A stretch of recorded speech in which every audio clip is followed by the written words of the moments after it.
Paz do Senhor, amados irmãos, louvado seja Deus.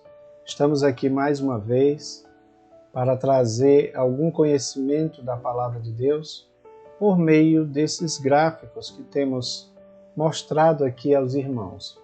Como estamos às vésperas de participar de um grande evento, que é a questão da Páscoa, este feriado, esse momento que celebra o que o Senhor Jesus fez conosco, eu gostaria de falar um pouco nesse vídeo, mostrando esses gráficos, a respeito dessa tipologia da Páscoa. O que significa a Páscoa?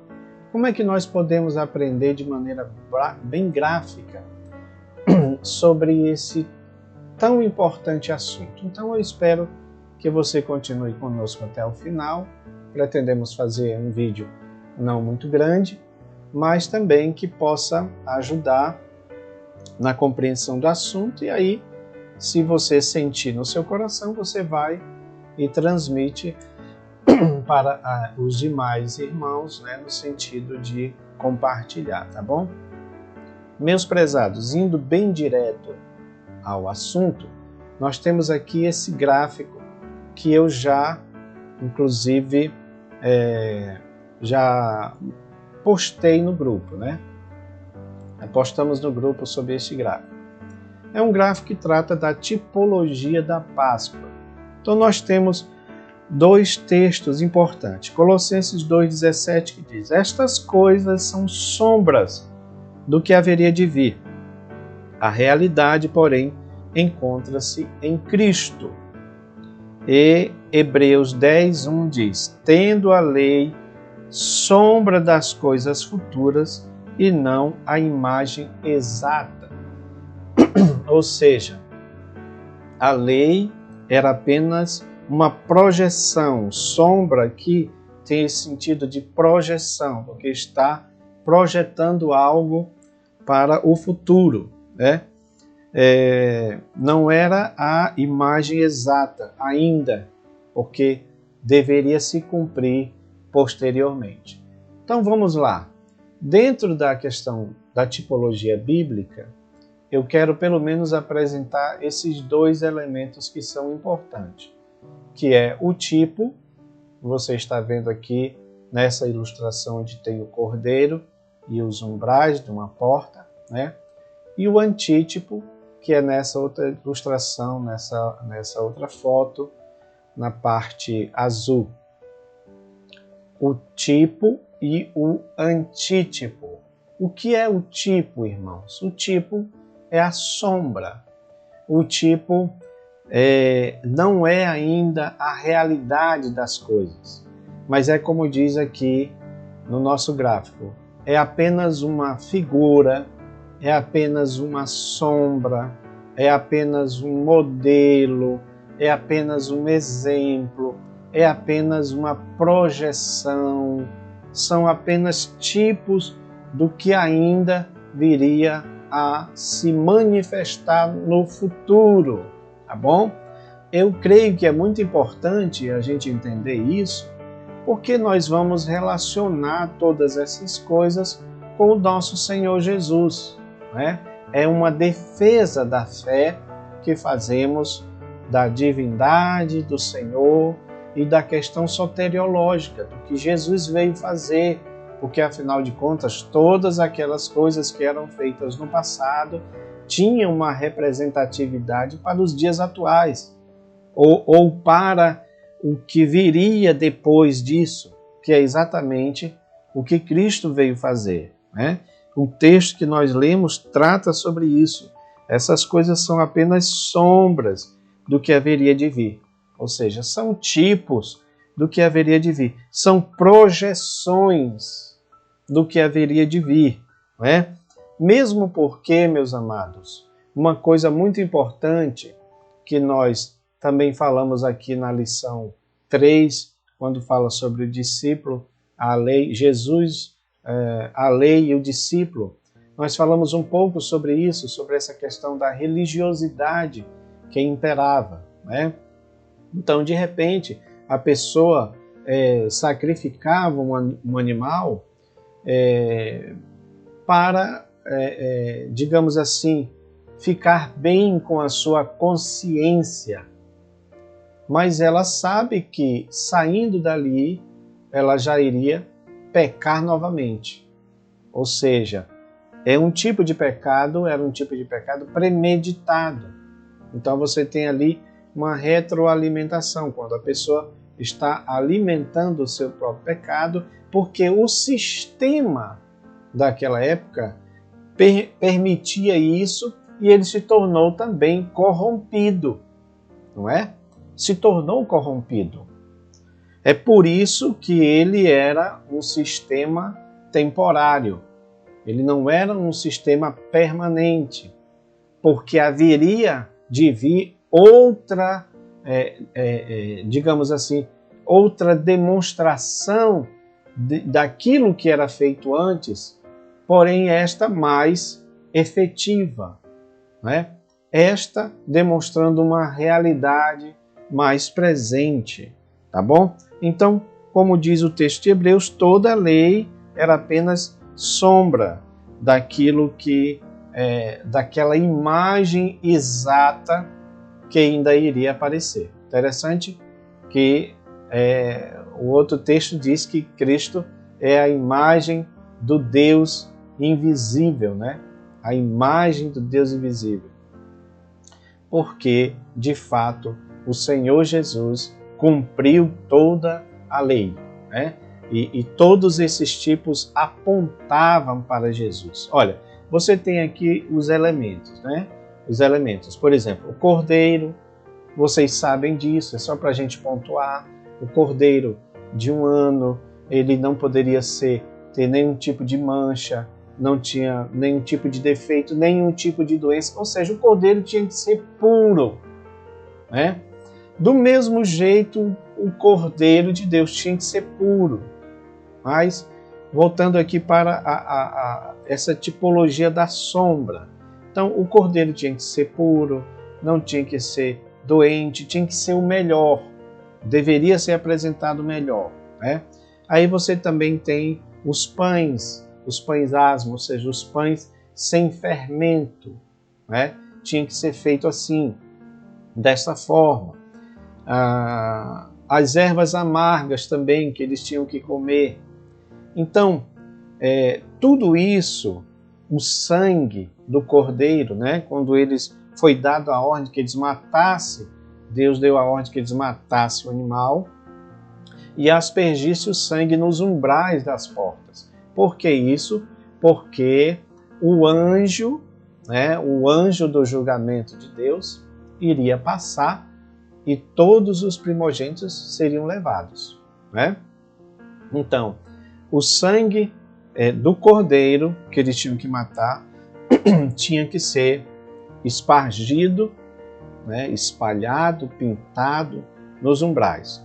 Os pães asmos também teriam que ser comidos, juntamente com as ervas amargas. Tudo isso tem um significado e aponta também para Jesus Cristo. É importante que a gente entenda isso, né? O sangue nos umbrais. Sim, você tem ali a figura do cordeiro, né? O cordeiro. Jesus é o cordeiro de Deus que tira o pecado do mundo, né? Isso foi muito bem vaticinado por João o Batista, né? Então, o cordeiro tinha que ser morto, o sangue tinha que ser colocado nos umbrais. Do mesmo jeito, o sangue de Cristo, né? O Cordeiro de Deus foi morto e o seu sangue também foi derramado digamos assim, naquela cruz, porque também a profecia de Isaías tratava sobre isso. Ele seria meio que desfigurado, né? Ele seria como uma ovelha muda, um cordeiro mudo, uma ovelha muda levada ao matadouro, né? Então tudo isso apontando para o sacrifício de Cristo, né? Os pães asmos, novamente se tratando do corpo de Cristo, que foi partido, que foi cortado, né? Na ceia, Jesus fez isso, ele partiu o pão, né? E distribuiu para falar do seu corpo, que foi dado, foi partido por nós. As ervas amargas, veja que foi servido a ele, ele sentiu sede, né? Então foi servido a ele vinagre, né? Feito dessas ervas amargas, então simbolizando o sofrimento de Jesus. Agora, que coisa maravilhosa, meus irmãos. Do mesmo jeito que quando os judeus faziam isso, aspergiam o sangue e cumpriam todos esses mandamentos aí, quando o anjo da morte passou, porque o anjo da morte ia passar por todo o Egito, tá bom? E isto não só sobre a população egípcia, mas também pela população hebreia, os judeus, né? Por isso que eles tinham que fazer isto, porque eles estariam livres dessa maldição, dessa morte ou desse julgamento que seria colocado por este anjo da morte que iria passar lá. Então, é por isso que quando o anjo observava o sangue espargido nas portas, o que ele fazia? Ele passava por cima, ou seja, havia um desviar daquele anjo naquela casa e ele não matava o primogênito. Então, isso está falando da salvação, né? Porque o Cordeiro de Deus, o sangue do Cordeiro de Deus foi dado por nós para nos salvar exatamente da morte. Foi isso que Jesus Cristo veio fazer por nós. Então, tudo isso servindo como exemplo e sombra das coisas celestiais, né? Tudo isso sobreveio como figuras e estão escritas para aviso nosso, para quem já está chegado o fim dos séculos. Então veja, meus amados, que tudo isso aí apontava para Cristo, que é de fato o antítipo, ou seja, aquele que ficou no lugar do tipo, aquele que substituiu. E aí nós temos uma coisa muito importante que é preciso ser dita. Quando Jesus instituiu, digamos assim, a Santa Ceia, a Ceia do Senhor, ele diz, façam isso em memória de mim, porque também a Páscoa deveria ser feito como um memorial. Nós chamamos isso de memorial. Por que memorial? Porque deveria ser algo que tinha que ser lembrado constantemente, principalmente por causa da salvação que Deus ia fazer em relação ao anjo da morte, né? Também no significado, na essência, porque todos nós estávamos condenados à morte. Todos nós estávamos julgados e condenados à morte. Mas assim como o sangue do Cordeiro lá livrava, né, fazia desviar o anjo da morte, assim mesmo o sangue de Cristo derramado por nós, o Cordeiro de Deus, nos deu liberdade, e nos deu vida, nos deu salvação. E isto deveria ser feito como um memorial para que não se esquecesse do que Deus fez, mas que também apontasse para algo futuro, que é exatamente o sacrifício de Cristo para a nossa salvação. É por esse motivo, meus amados, que nós não podemos esquecer do que Cristo mandou que se fizesse na ceia. Fazer isto em memória de mim. Ou seja, façam isso lembrando do meu sacrifício. Façam isso lembrando do que eu fiz. Porque eu não vou mais beber com vocês. Jesus já tinha participado de outras Páscoas, de outros memoriais da Páscoa com os seus discípulos, com certeza. Mas ele disse claramente, eu não vou mais participar com vocês até que eu beba de novo, até que eu participe de novo no reino de meu Pai. Ou seja, Jesus estava dizendo que um dia nós participaremos desta ceia do Senhor. E o que nós fazemos hoje é um memorial, é lembrando do que ele fez e do que ele vai fazer, exatamente da nossa salvação futura, quando nós participaremos com ele daquele evento que a Bíblia chama de bodas do Cordeiro. Então, meus amados, perdoe a minha ênfase nisso, mas nós precisamos ter uma consciência quando você participa de uma santa ceia. Os líderes, os pastores precisam estar atentos em relação a isso. Já participamos de santa ceia em que o ministrante falou sobre teologia de prosperidade, falou sobre superação, não é? Já participei de ceias em que o pastor falou sobre o dízimo. Agora, como é que pode esse tipo de atitude se o que Jesus disse para fazer está relacionada com o que ele fez? Olha, vocês vão participar da ceia e vocês vão fazer isso lembrando de mim, lembrando das minhas palavras, lembrando do que eu fiz, lembrando do meu sacrifício, lembrando do meu sangue.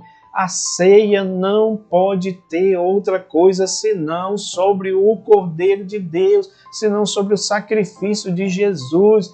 É por isso que às vezes a gente percebe, em recente conversa que eu tive agora com pessoas da igreja, e pessoas disseram: a ceia está tão descaracterizada, porque não se fala quase mais sobre o sacrifício de Jesus, a morte de Jesus. Meus irmãos, se nós não falarmos isso, tudo isso vai ficar relegado ao passado e nós não teremos mais nenhum motivo para crer, porque a ceia aponta para o que Jesus disse que faria no futuro, que é o seu retorno, para que nós juntos participemos com ele. Então, nós precisamos colocar isso em prática em nossa vida, tá bom? Esse é o primeiro gráfico que eu quero mostrar para os irmãos, e o segundo gráfico que eu quero mostrar para os irmãos é exatamente esse aí, que fala da Páscoa e da salvação sobre 3 premissas importantes. Por exemplo, a salvação ou a Páscoa como um julgamento, né? Um juízo de Deus, a Páscoa e a salvação, né? Como uma libertação do que Deus fez, né?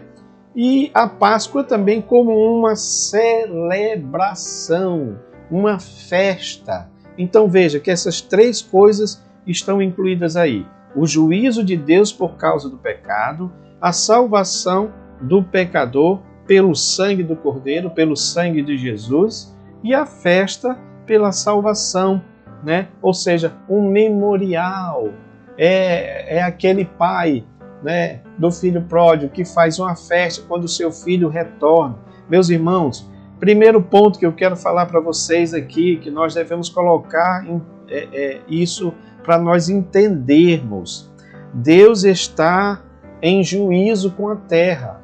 Por quê? Porque todos pecaram e destituídos estão da glória de Deus. O pecado causa inimizade entre nós e Deus, então Deus vai nos julgar. Todos nós estamos dentro desse julgamento de Deus, tá bom? Então, o juízo de Deus, o julgamento de Deus é exatamente a aplicação da sentença sobre o pecador. E isso já aconteceu antes, especialmente no mundo diluviano, né, quando Deus destruiu toda aquela geração por meio do dilúvio, mas preservou a um homem e a sua família, né? Isso é muito importante. Ou seja, aquele julgamento ali prefigura o julgamento futuro.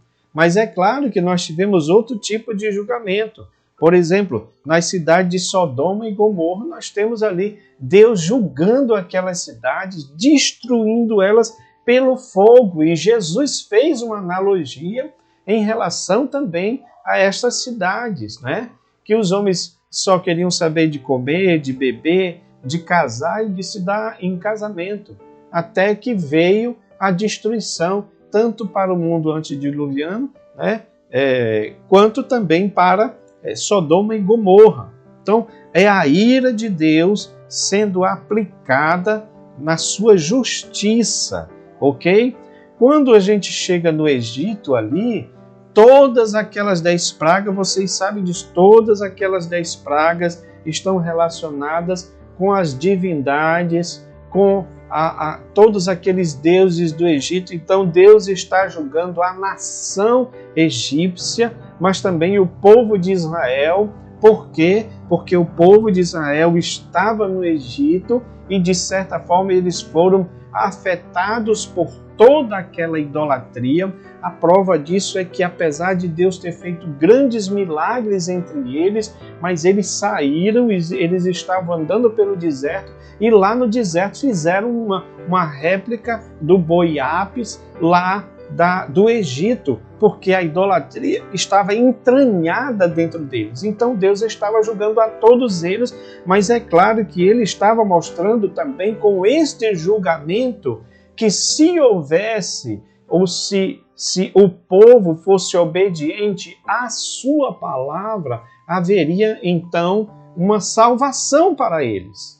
Ou seja, meus irmãos, Deus está julgando a terra, volto a dizer isso, e Deus vai julgar a terra novamente.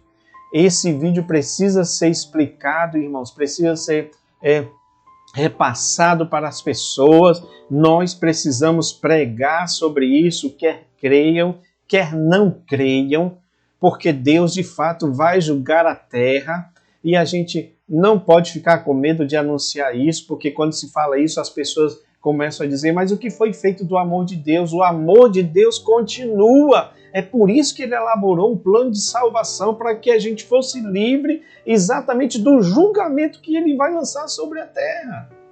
Então, quando a gente entende, primeiro, que Deus vai julgar a terra, tá bom? Que o dia do Senhor vem, que o dia da visitação para a aplicação da ira de Deus vai chegar, mas também existe a salvação que ele programou, que ele fez, que foi exatamente através do cordeiro, que deveria ser morto, era algo que o povo tinha que fazer, matar o cordeiro, conforme eu expliquei no gráfico anterior, que vocês já estão sabendo. Mas o que precisa ser dito, o que precisa ser falado, é que Deus vem julgar a terra, meus irmãos. Deus vem julgar a terra. Então, a Páscoa tem a ver com esta lembrança do juízo de Deus por causa do pecado. Esse aspecto, meu querido, não é muito falado. Não é muito falado. Pense bem em uma coisa só que eu quero colocar aqui como apenas uma suposição para a gente analisar. Imagina que Moisés deu todas as diretrizes que Deus falou que era para eles fazerem. Matar o cordeiro, tirar o sangue, colocar lá e mais outras coisas que não adianta a gente falar aqui. Essa parte principal aqui que eu quero dizer para vocês. Imagine se tivesse algum judeu que não tivesse feito isso. O que aconteceria? O anjo entraria na casa dele e ceifaria o primogênito. Tá? Era judeu, era protegido de Deus, mas não foi fiel ao que Deus tinha dito que ele deveria fazer para que fosse salvo. Então, o julgamento de Deus vai descer sobre esta terra.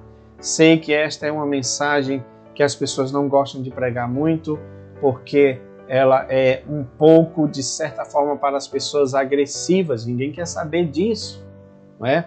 Quando se dizia que a pandemia era um julgamento, também um julgamento de Deus, mesmo porque está predito no sermão escatológico de Jesus, quando ele fala de pestes. E Jesus, ele faz isso, ele mostra essas coisas, exatamente porque isso vai acontecer, irmãos, no meio de uma geração perversa, no meio de um povo incrédulo, no meio de um povo que não acredita. A prova disso é que até hoje nós vemos pastores pregando, falando que teve crente que ficou em casa, como dizia a frase, fique em casa, não é? E que não voltou mais para a igreja, que não retornou mais para a igreja.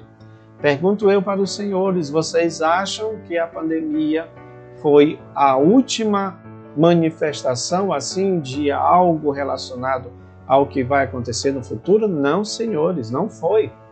Segundo a Bíblia, coisas piores ainda vai acontecer, tá bom?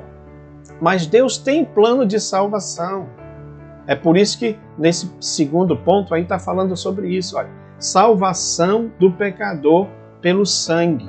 Então, a saída do Egito, né, a passagem deles para a eternidade, a libertação do cativeiro, passava por este sacrifício que eles tinham que fazer em matar o cordeiro, porque, como nós mostramos, isto apontava para o sacrifício de Jesus. Isto apontava para o que Jesus ia fazer futuramente, né? Porque aqui está falando de um povo, aqui está falando de uma nação, e Deus institui esta Páscoa para levar esse entendimento para o futuro. Lembra do gráfico sobre tipologia? Quando tudo isso era símbolo, quando tudo isso era sombra do que iria acontecer no futuro. Então, apesar do julgamento de Deus sobre a nação, ele também elaborou um plano de salvação. Mesma coisa. Apesar do julgamento de Deus sobre essa terra, ele também elaborou um plano de salvação que passa exatamente pelo Cordeiro de Deus, que foi morto, pregado na cruz do Calvário, seu sangue foi derramado por nós, mas ao terceiro dia ressuscitou, foi assunto aos céus e disse que voltaria outra vez nesta terra, que é o que nós aguardamos. Então, a libertação, a salvação, acontece aqui como libertação, ou seja, libertação que veio por meio do sangue, não é, do Cordeiro, e agora ela se manifesta em Jesus, pelo sangue de Jesus. Ou seja, bem-aventurado aqueles que lavaram as suas vestes e as alvejaram no sangue do Cordeiro de Deus. Para quê, irmãos? Para que tenham acesso a entrar pela porta. Louvado seja o nome do Senhor. Agora veja bem, uma vez que o julgamento de Deus vem, uma vez que, apesar do julgamento de Deus estar vindo, nós estamos pregando, nós aceitamos, nós abraçamos essa salvação, nós fomos libertos por Cristo. Agora, o que é que nos resta? Lembrar do que Ele fez, lembrar da sua morte, participar desta lembrança, deste memorial, que é esta celebração. Aí é que entra a questão da Páscoa propriamente dita, porque a Páscoa que nós participamos, a ceia do Senhor que nós participamos, é uma lembrança, é um memorial, conforme eu falei anteriormente, do que vai acontecer desta Páscoa final, desta Santa Ceia que será servida por ocasião das bodas do Cordeiro. Ou seja, ela é uma prefiguração da grande ceia do que vai acontecer lá nas bodas do Cordeiro, né? Então, quando Jesus deu o vinho representando o sangue e o pão representando o corpo dele, está falando disso que Jesus fez por nós, da salvação que ele fez por nós. E ele fez uma promessa, irmãos. Eu concluo aqui com esta parte, quando ele diz claramente: não beberei até aquele dia em que eu beba convosco no reino de meu Pai. Foi uma promessa que Jesus fez. Não vou mais participar com vocês da ceia, mas eu vou participar agora no reino do meu Pai. E aí, Apocalipse capítulo 19, versículos 7 e 8 diz: bem-aventurado aqueles que são chamados à ceia das bodas do Cordeiro. Meus queridos, eu quero agradecer ao Senhor por este vídeo e pedir a você que, se você entendeu, se você concorda, que você possa compartilhar para que outras pessoas também possam entender sobre este assunto tão importante. Que Deus vos abençoe